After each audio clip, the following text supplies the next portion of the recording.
नमस्कार, मैं दीपक शर्मा। मेरे यूट्यूब मंच पर आपका स्वागत है। दोस्तों, क्या प्रधानमंत्री मोदी की छवि को झटका लगा है? उनकी जो इमेज है उसको एक बड़ा डेंट लगा है? और क्या अमेरिका के दबाव में, कथित दबाव में, जिस तरह भारत पाकिस्तान के बीच अचानक सीज फायर हुई, क्या उससे मोदी की जो विदेश नीति है उस पर सवाल उठने लगे? जो फॉरेन पॉलिसी है मोदी गवर्नमेंट की, उस पर क्वेश्चंस उठ रहे हैं। We're going to do a lot of trade with you guys. Let's stop it. Let's stop it. America का 2 दिन पहले कहना it is none of our business, जो मीडिएशन है इसको क्या भारत सरकार ने एक्सेप्ट किया है? ट्रम्प साहब ने ये कहा है कि हम कश्मीर के मसले को सुलझाने के लिए दोनों देशों के बीच में मध्यस्थता करेंगे। एक ऐसा देश है कि उसमें तीसरा कोई प्रेसिडेंट हस्तक्षेप नहीं कर सकता। ये हमारे संप्रभुता पर हमला है। अब दोस्तों, जो बड़ा सवाल है वो ये भी है कि जब हिंदुस्तान की फौज जीत के बिल्कुल करीब थी, बिल्कुल क्लोज थी विक्ट्री, पाकिस्तान हताश था, उस वक्त अचानक ये युद्ध विराम की बात कैसे होती है? 9 मई की रात या 10 मई की सुबह ऐसा क्या हुआ दिल्ली के बीच में, वाशिंगटन के बीच में, वाशिंगटन और इस्लामाबाद के बीच में, कि अचानक युद्ध विराम का ऐलान होता है? और ऐलान भी अमेरिका से होता है। साफ तौर पर यह कहा जा रहा है, बल्कि आरोप लगाया जा रहा है मोदी सरकार पे कि कहीं ना कहीं जंग को रोका गया, पाकिस्तान को बचने का रास्ता दिया, और जो कुछ हुआ अमेरिका प्रेशर में हुआ। ये आरोप है। अब दोस्तों, ये जो विवाद उठ रहा है ट्रम्प को लेकर और देश में हर तरफ से कहीं ना कहीं आपत्ति और नाराज़गी हो रही है, ये मामला पूरी तरह से ख़त्म हो जाता अगर मोदी जी जब राष्ट्र के नाम संदेश दे रहे थे, एड्रेस टू नेशन कर रहे थे, उसमें सिर्फ एक लाइन बोल देते कि अमेरिका ने कोई मध्यस्थता नहीं किया, अमेरिका ने कोई मीडिएशन नहीं किया। सिर्फ इतना ही बोलना था। लेकिन मोदी जी ने तब नहीं बोला, वो अपॉर्चुनिटी खो दी। 72 घंटे हो रहे हैं, आज भी मोदी गवर्नमेंट के किसी भी मिनिस्टर ने, उनके किसी कैबिनेट कोलीग ने इस पर कुछ नहीं बोला है। विदेश मंत्री भी चुप है इस पर, विदेश सचिव भी चुप है। आज एक वीकली ब्रीफिंग में आज विदेश मंत्रालय के एक प्रवक्ता ने थोड़ा कुछ इस पर ज़रूर बोला, जो आगे बताऊंगा। लेकिन मैं सिर्फ यहाँ पर एक बात पर जोर देना चाह रहा हूँ कि चलिए मान लिया कि मिस्टर ट्रंप का मिजाज कुछ इस तरह का है, बड़बोले हैं, बेबाक बोलते हैं, बेअंदाजी से बोलते हैं, और कहीं ना कहीं उनको खुद नहीं मालूम होता है कि जो वो बोल रहे हैं उसका असर क्या होगा। चलिए मान लिया ट्रंप लाउड माउथ हैं, बड़बोले हैं, लेकिन अमेरिका के जो विदेश मंत्री, जिनको सेक्रेटरी ऑफ स्टेट कहते हैं, मार्को रूबियो, वो तो एक संजीदा नेता है, हमेशा नपातुला बोलते हैं। मार्को रूबियो ने जो कुछ कहा, उनका जो स्टेटमेंट था 10 मई को, वो तो मिस्टर ट्रंप से भी ज़्यादा हिंदुस्तान के लिए आपत्तिजनक है। और मार्को रूबियो कहते हैं, और विदेश मंत्री कहते हैं कि साहब मैंने और मेरे जो उपराष्ट्रपति हैं जेडी वांस, हम दोनों ने रात में, पूरी रात 9 मई की रात, हम लगातार कई लोगों के संपर्क में रहे। और वो बाकायदा नाम लिखते हैं, नाम लिख रहे हैं विदेश मंत्री, सेक्रेटरी ऑफ स्टेट अमेरिका के, और वो कह रहे हैं कि मैंने वांस साहब के साथ मिलकर भारत के और पाकिस्तान के वरिष्ठ नेताओं से बात की। वो नाम लेते हैं, मैंने नरेंद्र मोदी से बात की, भारत के प्रधानमंत्री से, मैंने शहबाज शरीफ से उस रात बात करी, उनको इंगेज किया, बात ही नहीं करी, इंगेज किया। मैंने विदेश मंत्री एस जयशंकर से बात करी, मैंने राष्ट्रीय सुरक्षा सलाहकार मोदी जी के जो हैं अजीत डोभाल से बात करी। ये देखिए, वाइस प्रेसिडेंट और विदेश मंत्री कह रहे हैं अमेरिका के, लिखा पढ़ी में। और मैंने पाकिस्तान के सेना के प्रमुख, जी हाँ, मास्टरमाइंड जो पहलगांव के थे, जनरल आसिम मुनीर से भी बात करी। सबके नाम लेते हैं, और उन्होंने कहा कि इस बातचीत करने के बाद मैं ये बताना चाहता हूं कि हमारी बातचीत, रात की मेहनत के बाद, अब भारत और पाकिस्तान तैयार हो गए। यानी कुल मिलाकर इशारा साफ है कि हमने ही इस सीज फायर को इनिशिएट किया। और चौंकाने वाली बात देखिए कि ये जो स्टेटमेंट आ रहा है मार्को रूबियो का, विदेश मंत्री का, ये 5:37 पर 5:37 PM 10 मई को आ रहा है। और इसके आधे घंटे बाद तकरीबन 6:10 पर 10 मई को, उसी दिन, उसी शाम, भारत के विदेश मंत्री एस जयशंकर कहते हैं कि साहब, भारत और पाकिस्तान के बीच में बातचीत हो गई है और हम सीज फायर करना चाहते हैं। यानी जो विदेश मंत्री कह रहे हैं अमेरिका के, उसी को दोहरा रहे हैं आधे घंटे बाद एस जयशंकर। अब दोस्तों जो बड़ा सवाल है जो मैं आपके सामने रखना चाहता हूं, जिस पर मैं चाहूँगा कि आप गौर करें कि 2016 में जब उरी पर हमला किया था पाकिस्तान ने और उसके बदले में भारत ने LOC line of control cross करके पाकिस्तान में सर्जिकल स्ट्राइक करी, तब अमेरिका ने हस्तक्षेप नहीं किया था, तब किसी राष्ट्र ने हस्तक्षेप नहीं किया था, तब भारत की जो फौज थी ना पीछे हटी थी, ना सरकार जो है वो कहीं ना कहीं बैकफुट पे आई थी। और इसी तरह से जब पुलवामा पर हमला हुआ था और इसी तरह जब पुलवामा पर हमला हुआ और उसके बाद भारत की एयरफोर्स ने बालाकोट जाके POK में जाके एयर स्ट्राइक करी, तो भी जो है कोई मीडिएशन नहीं हुआ, तो भी किसी ने हस्तक्षेप नहीं किया, तो भी कुछ नहीं बोला।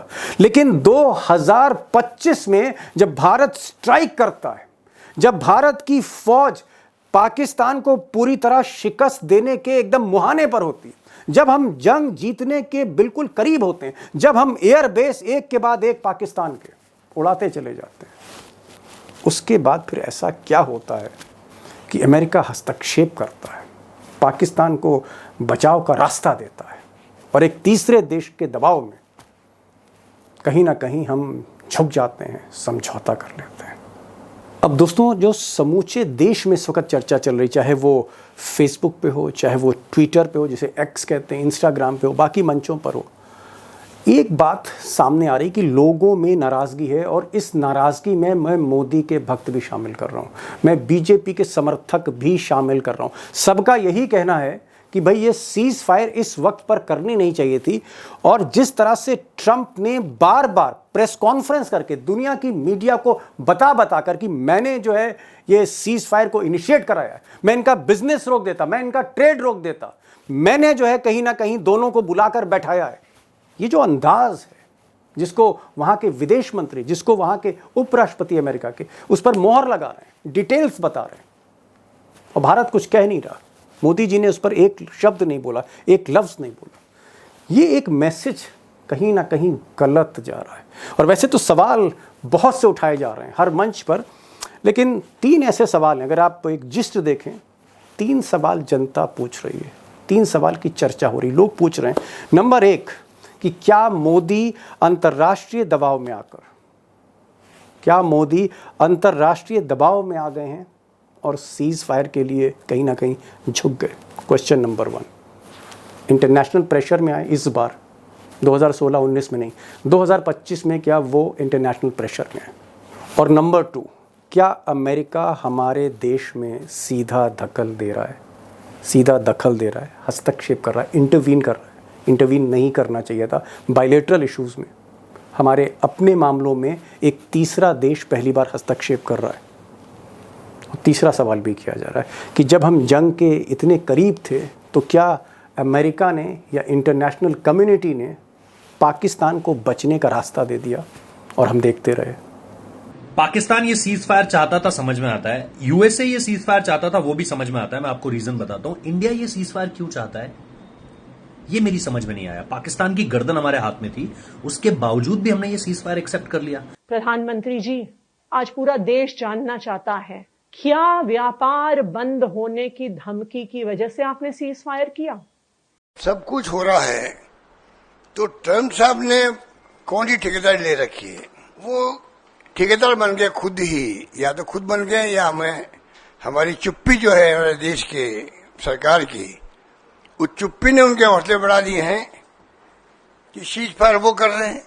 अब दोस्तों जिस तरह से सवालों की बौछार हो रही मोदी सरकार पर, विपक्ष हमले पर हमला कर रहा है, विपक्ष विशेष सत्र बुलाना चाहता है, सरकार उस पर भी डिफेंसिव है। अब सरकार ने तो अभी तक कुछ नहीं कहा, मोदी जी भी चुप रहे, कैबिनेट चुप रही, विदेश मंत्री चुप हैं, लेकिन आज मोदी सरकार की तरफ से विदेश मंत्रालय के एक प्रवक्ता ने प्रेस कॉन्फ्रेंस करके 2 जवाब दिए इंपॉर्टेंट। एक, उन्होंने कहा है पहली बार कि भाई जम्मू कश्मीर में जो भी बातचीत होगी वो भारत पाकिस्तान के बीच में होगी, और इशारा जो है वो विदेश मंत्री जो अमेरिका के सेक्रेटरी ऑफ स्टेट हैं उनकी तरफ है, इशारा जो है वो ट्रंप की तरफ है कि भाई तीसरे देश का जो दखल है अस्वीकार है, तीसरा देश दखल लेने का, बातचीत जो भी होगी भारत पाकिस्तान में।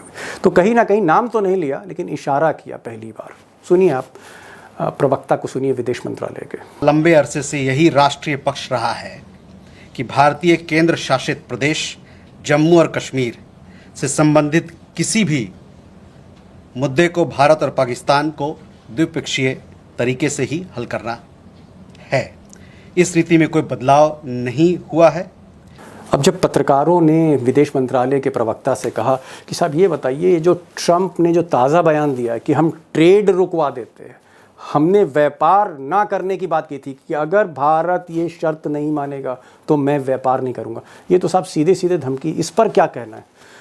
तब थोड़ी हिम्मत करी और उन्होंने कहा कि बातचीत तो हुई थी। अब यहाँ देखिए बड़ी बात मैं कह रहा हूँ, विदेश मंत्रालय के प्रवक्ता ने पहली बार कहा कि बातचीत तो हुई थी अमेरिका में और भारत के बीच में, लेकिन व्यापार पर कोई बातचीत नहीं हुई थी। तो व्यापार वाली बात को ट्रंप की खारिज किया है। सुनिए आप। There were conversations between Indian and US leaders on the evolving military situation.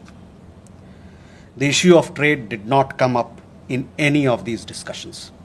अब दोस्तों, प्रधानमंत्री चुप रहते हैं, विदेश मंत्री चुप रहते हैं, विदेश सचिव चुप रहते हैं, लेकिन कहीं ना कहीं विदेश मंत्रालय के एक प्रवक्ता, एक अफसर सामने आते हैं, सफाई देने की कोशिश करते हैं। बहरहाल सरकार का वर्जन है, मैं उस बहुत डिटेल में नहीं जाना चाहता उस कंट्रोवर्सी की, लेकिन दो सवाल मैं आखिर में रखना चाहता हूँ, बड़े वाजिब सवाल हैं।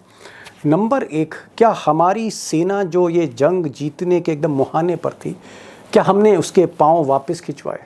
क्या हमने बंदूक रखवाई? हमने चुप कराया अपनी सेना को और पाकिस्तान को एक मौका दे दिया? हम पाकिस्तान को क्रश करने के एकदम कगार पे थे, एकदम मुहाने पर थे, but we were very close, बहुत करीब थे। ऐसे मौके पर हमने किसी के प्रेशर में, कथित प्रेशर में, पाकिस्तान को एक अपॉर्चुनिटी दे दी। एक बार फिर पाकिस्तान बच के निकल गया आंखों के सामने से। और दूसरा जो सवाल है कि ट्रंप साहब का ये जो मिजाज है या इनकी जो बेअंदाजी है, क्या उसने हमारे प्रधानमंत्री, हमारे देश के प्रधानमंत्री की छवि को झटका दिया है, इमेज को डेंट किया मिस्टर ट्रंप ने, जो उनका कंडक्ट रहा है? एक बड़ा सवाल है। हालांकि डैमेज कंट्रोल एक्सरसाइज सरकार की तरफ से शुरू हो रही है। गोदी मीडिया अब ट्रंप के इशू पे नहीं जा रही है, सरकारी मीडिया से बचना चाह रही है। और मोदी जी ने आज खुद कमान संभाली और सुबह सुबह वो आदमपुर पहुंच गए, सैनिकों को संबोधित किया, भारत माता के नारे लगाए। कहीं ना कहीं मोदी अपनी छवि को लेकर थोड़ा सा संवेदनशील हुए हैं, कोशिश कर रहे हैं सैनिकों में घुल मिल जाने की, और बार बार कह रहे हैं कि अगर पाकिस्तान ने हिमाकत की तो मुंह तोड़ जवाब दिया जाएगा। तो मोदी कोशिश कर रहे हैं। देखना यह है कि क्या पार्टी पर इसका असर पड़ा है, और जिस तरह से बीजेपी में भी कहीं ना कहीं एक नाराज़गी है, इसका इम्पैक्ट आगे चलकर क्या होता है। मैं सिर्फ इतना ही कह सकता हूँ कि मोदी जी के लिए जो रास्ता है बहुत आसान नहीं है। उनके इस डिसीशन को लेकर सवाल तो हैं, सवाल उठ रहे हैं, हो सकता है उठते रहें। तो दोस्तों, ये आज का वीडियो था और मुझे लगता है कि अगर आपको ये पसंद आया तो इसको लाइक करिएगा और अपने कमेंट्स ज़रूर लिखिएगा कमेंट बॉक्स में। आपकी प्रतिक्रिया मैं ज़रूर जानना चाहूँगा। वीडियो अच्छा लगा, वीडियो अच्छा नहीं लगा, कमेंट्स दीजिए। और एक और गुजारिश, रिक्वेस्ट कि अगर आपने अभी तक इस चैनल को सब्सक्राइब नहीं किया तो प्लीज़ इसको सब्सक्राइब ज़रूर करिए, दोस्तों से कहिए सब्सक्राइब करें। तो ये आज का वीडियो था, फिर मिलते हैं एक नए वीडियो के साथ, तब तक के लिए नमस्कार।